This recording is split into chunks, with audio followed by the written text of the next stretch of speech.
In a world where suffering often seems to pave the path to compassion, we find ourselves questioning a deeply ingrained belief. Why do we think that true compassion must arise from great suffering, either within ourselves or in others? This assumption suggests that compassion is a learned response, born out of pain and hardship. But is this really the case, or is compassion an intrinsic quality that resides within us, waiting to be nurtured and expressed? The feminine nature of compassion.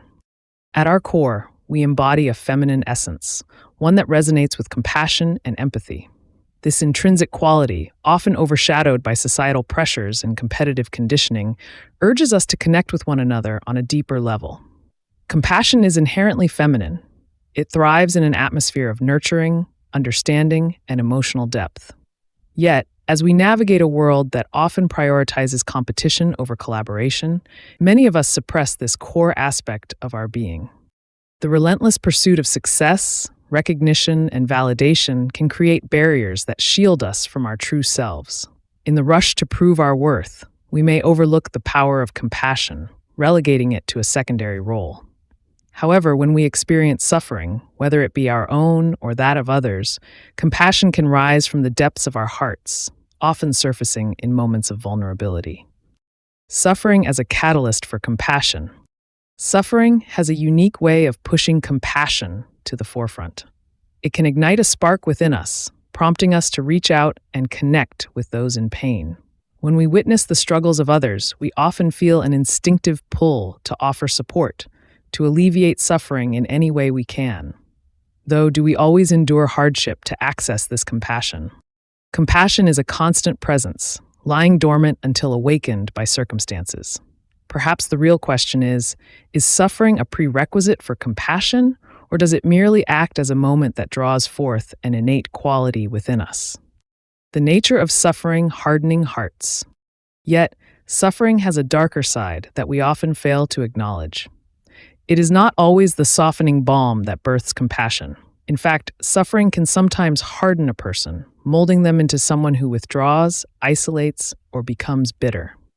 Those who endure continuous hardship may become resentful, their hearts encased in layers of protection, unwilling to open to the pain of others. It is in the endless repetition of suffering that a person's capacity for empathy can be stifled.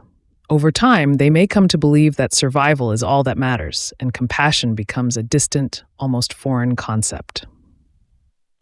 In such cases, suffering has not led to greater love or connection, but instead has deepened the wounds of mistrust and fear.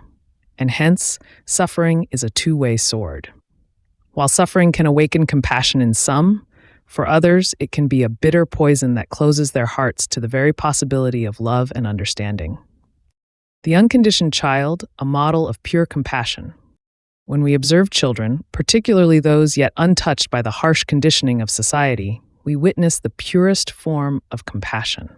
Have you ever encountered a child who instinctively shares their toy with a peer in distress or offers a hug to a friend who is upset? Their actions radiate an unfiltered empathy that transcends verbal communication. Children embody compassion effortlessly, showcasing a natural inclination to care for others without needing to experience suffering themselves. This intrinsic ability suggests that compassion is not merely a byproduct of pain, but rather a fundamental aspect of human nature. Buddha's stance, compassion beyond suffering. Perhaps the most profound example of compassion unfettered by suffering is found in the Buddha.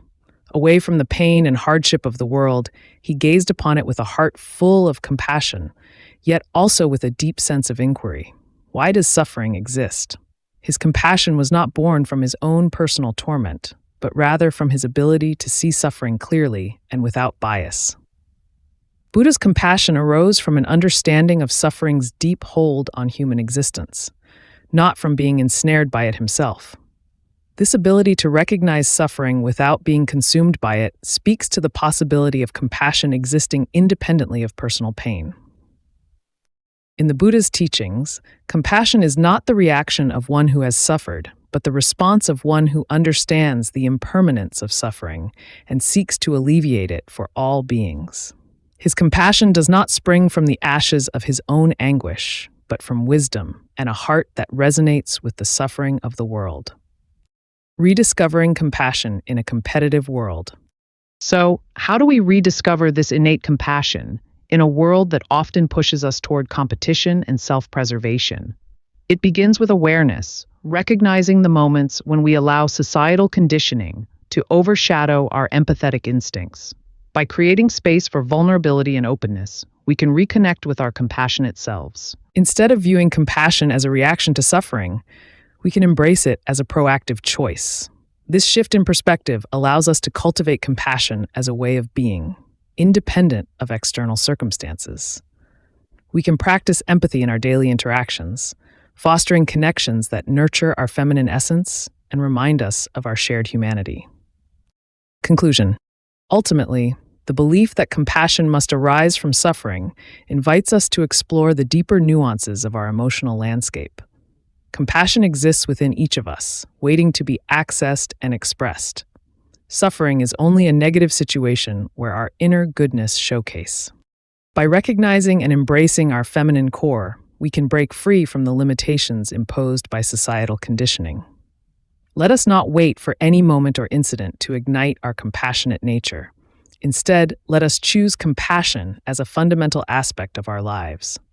In doing so, we not only enrich our own experiences, but also contribute to a more compassionate world, one where empathy flows freely, unencumbered by the scars of suffering.